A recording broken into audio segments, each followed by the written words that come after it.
తెలంగాణ ప్రజలు వ్యతిరేకించి అరే నాయన ఏమన్నా కానిండ్రా నాయన,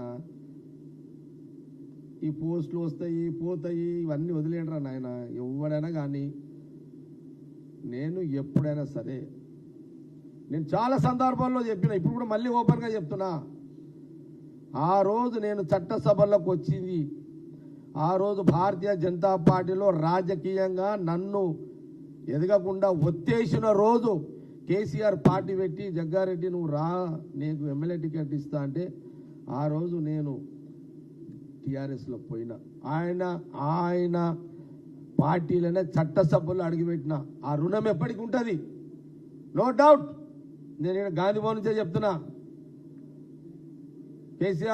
కేసీఆర్ గారు మీరు పార్టీ పెట్టిరు, మీ ద్వారా నేను చట్టసభలకు వచ్చిన, అది రికార్డుగా నేను మీ తర్వాత నరేంద్ర గారు మీరు అన్నారు జగ్గారెడ్డి నరేంద్ర గారు ఎంపీ క్యాండిడేట్, కొంత ఆయన కూడా చూసుకొని నువ్వు కోఆర్డినేషన్ చేసుకొని నాకు ఇబ్బంది లేదు అని అంటే, మీరు పెట్టిన పార్టీలో మీరు ఇచ్చిన బీఫామ్లో నరేంద్ర గారి సహకారంతో నేను సంగారెడ్డికి ఎమ్మెల్యే అయినా.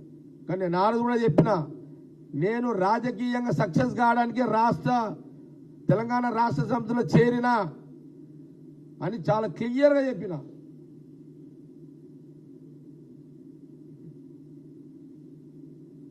నాకు విలువలు ఉన్నాయి, అందుకే ఈరోజు గాంధీ భవన్లోనే కేసీఆర్ని నేను పెట్టిన పార్టీలో నేను ఫస్ట్ టైం ఎమ్మెల్యే చట్టసభలకు వచ్చినా అని చాలా స్పష్టంగా చెప్తున్నా.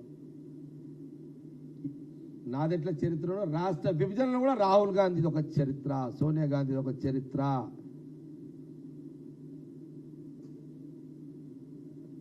నువ్వు విలువలతో నువ్వు పద్ధతి గల్లా కేటీఆర్ అని అనుకున్నా, పద్ధతి రాజకీయం చేసుకో. పవర్ ఉంటుంది, పవర్ ఉండదు, పవర్ లేని రోజు కూడా ఇక్కడ గొప్పోడరా అనిపించుకోండి, పవర్ పోయినాక ఎవడు దేకకుండా కాకుండా లీడర్లా. మీకు అదే సలహా ఇస్తున్నా. నేనైతే నేను ఇంత గర్వంగా చెప్తున్నా. ఈరోజు రాహుల్ గాంధీ గారు ముందు ఈరోజు కొంత తెలంగాణ మీద కొంత ఉంటారు, కొంత ప్రేమ అది ఉన్నోళ్ళు కూడా నన్ను వ్యతిరేకించినా సరే, ఆయన ఒక రాహుల్ గాంధీ యొక్క గొప్పతనం, ఆ కుటుంబం యొక్క త్యాగము, వాళ్ళు ఆ తీసుకున్న నిర్ణయం ఈరోజు ఓపెన్గా చెప్పిన.